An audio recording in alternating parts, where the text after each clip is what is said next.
Before honor comes modest humility. And this goes for anybody and everybody that is trying to adhere to the laws, statutes, and commandments of the Most High.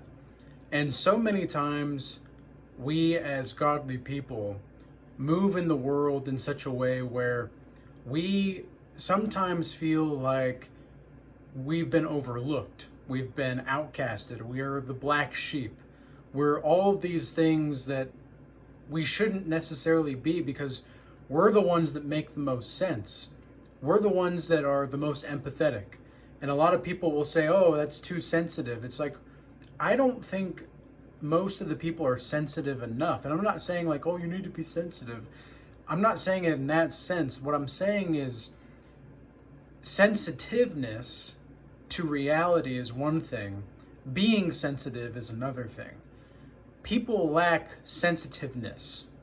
They lack the ability to relate. They lack the ability to know who they really are and have a sense of self-awareness and a degree of self-awareness that is going to be proficient with and prosperous with their well-being. And so when these things happen, we tend to start to believe in some instances that we are cursed and that being awakened to reality is a curse. And what you're actually doing is you're breaking the generational curses. You're actually breaking the veils of reality. You're actually breaking all of these illusions. And there are more beautiful things to be had on the other side. And through these times, sometimes people start to envy the wicked. And I want to give you guys a verse here from Revelations 21:8 and give you an understanding of where the wicked are really going. It may seem like the luxurious lifestyle and Instagram model lifestyle, or the rich man with cars and all this lifestyle is going to be the main attraction to life. It's going to bring you value. It's going to bring you meaning because now you're up in the socioeconomic status, etc. But what happens the more that we grow closer to God and the more that we grow closer to the Most High and who we really are, we're going to be participating in building the kingdom of heaven as we're already living. And so a lot of the times people will forget about that part because they only see how the wicked seem to be rewarded for their wickedness and how we as godly people are being punished for our virtues. But I don't think that's necessarily the case, and I'll explain why here. But the fearful and unbelieving and the abominable, the murderers, whoremongers, sorcerers, adulterers, all liars shall have their part in the lake which burneth with fire and brimstone, which is the second death.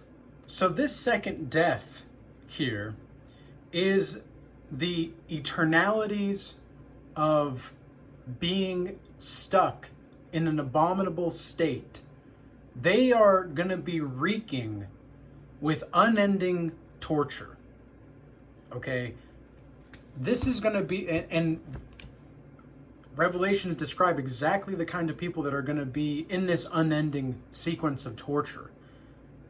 It's going to be the fearful. It's going to be the unbelieving. It's going to be the abominable, murderers, whoremongers, sorcerers, adulterers, all liars, etc.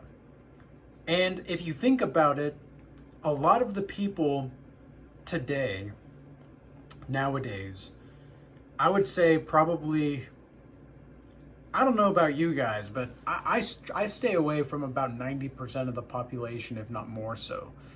Because it's not that I hate people necessarily, it's just that a lot of the times people don't know how to control their own emotions, and or they're overly emotional, or they're hyper nice people. They're not really possessing a quality of sensitiveness that I talked about earlier. They don't have the quality of sensitiveness. They are reeking with doubt, reeking with insecurity, And it's all disguised as a front of competence and confidence and congruence with the worldliness.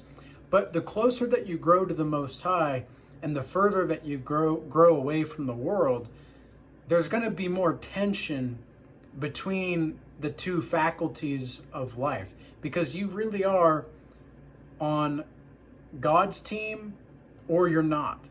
And a lot of the people that are wicked, they may have the resources, they may have the tools, they may have the connections, all of these things to make whatever life that they're trying to build possible, but they're not going to have their souls with them, because the soul yearns to be expressed.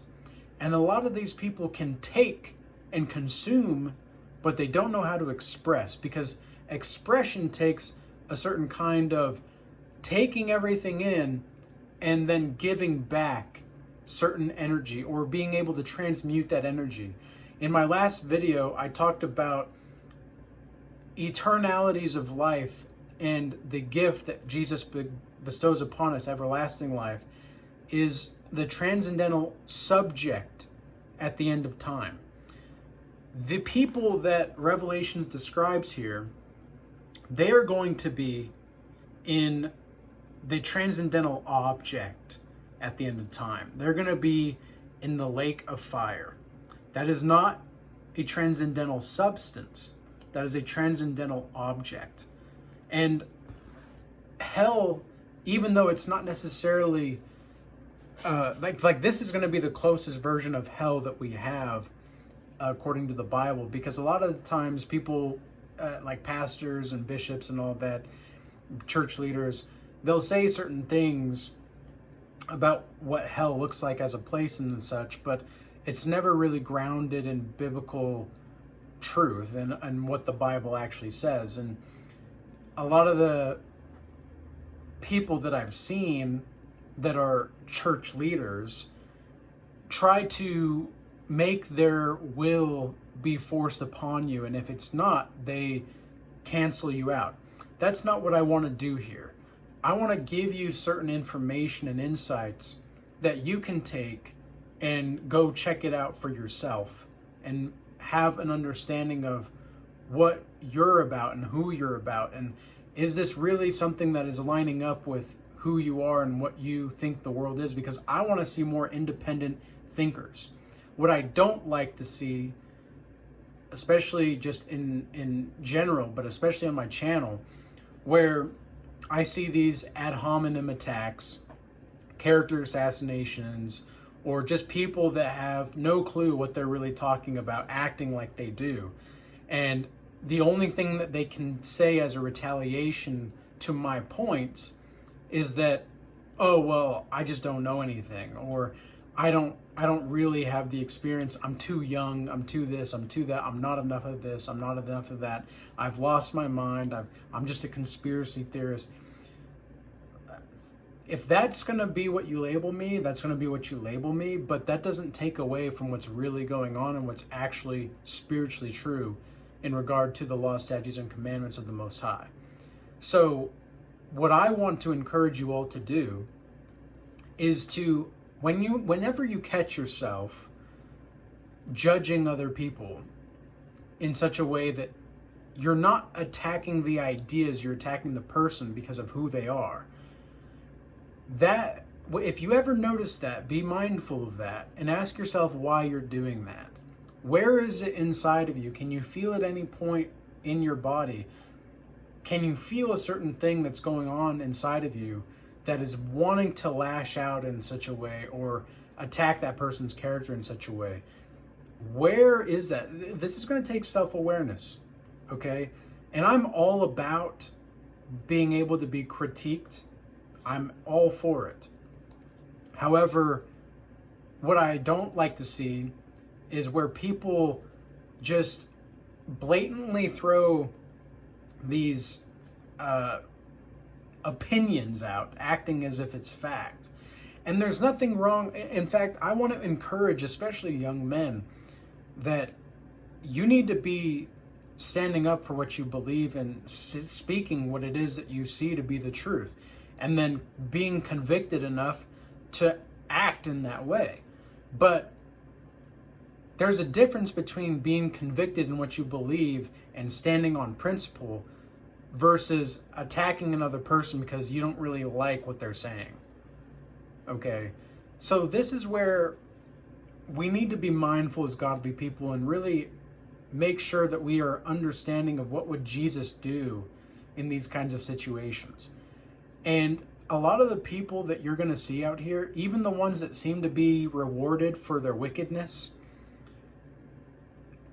these people are not going to be able to be helped a lot of the time. And it's not, I don't like it to be that way, but I wish we would be able to help more people. And of course, the kinds of messages that I put out on this channel need to be heard by a lot of the people that don't want to be helped.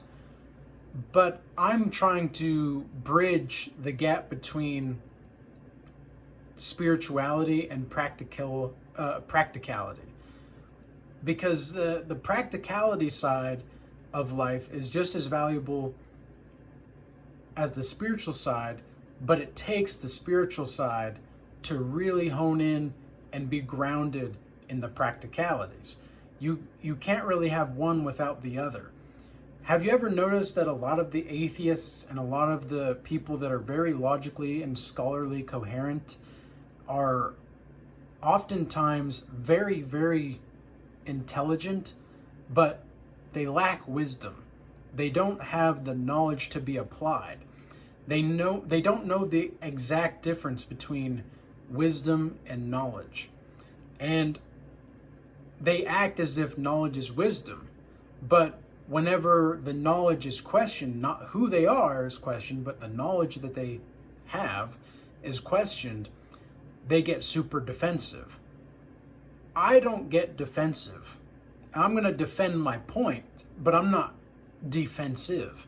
This kind of, again, goes back to the beginning where people are sensitive, but they lack sensitiveness. They don't have the sensitiveness to really move through the world accordingly. And what I am here to do is to encourage everybody to take a good hard look at their inner world and what's happening in the inner world, what is going on in their body, and really being in touch with the emotions, but not being controlled by them. Do not be the fearful, unbelieving, abominable murderers or whoremongers, sorcerers, adulterers, or liars, thieves. Don't be like these kinds of people. Have some integrity, have some wherewithal about yourself, and move in a way that electrifies and substantiates the goodness, the beauty, the truth, and the justice of life. So with all that being said, I hope this message was useful and insightful. If you do want to join the Regal Change Academy, we have the free Discord that you can check out in the link in the description box below. We have a few different kinds of free resources available there. And then we have the paid community where we have a weekly group call, a weekly Bible study, as well as other classes available for you to take. And they're all doing amazing. It's really cool to see just how much a godly community that comes together and can really build something with another. You know, because this is a professional as well as a personal network. And your network is your net worth. So really being involved with people that are building their mind, body, and soul every day and actually trying to move somewhere closer to God, that's just so powerful, and the energy is fantastic. So if you want to join that, there's a link in the description box below for the paid community as well. It's the school program, SKOOL. That is a new platform. It's like an all-in-one course and community platform. Well, it's newer. I don't know how new technically with all the social media stuff it's new, but y'all know what I'm talking about. I also want to thank everybody moving from YouTube over to X and Rumble, and for all of the new subscribers and followers recently. I really appreciate your guys' support, and I hope you guys enjoyed the message. And with all that being said, peace be with you all. Till next time.